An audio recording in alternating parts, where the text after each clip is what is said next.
29 and I find myself wondering what did happen to the last 10. I ran away with my life, fast forward, never turn back again.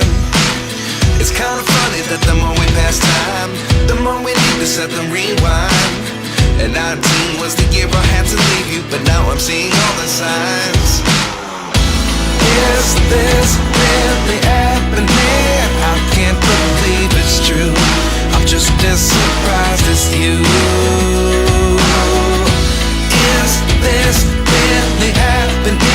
I can't be too sure, but one day I'll be yours again.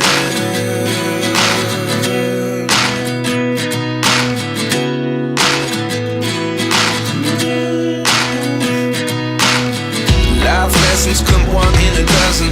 The other 11 give something from nothing. I sit here looking for an answer. Maybe the biggest question was in the last chapter. You gave me the soul I have today. Without you I never could have moved away. But now I see what you teach. I do believe I always should have stayed.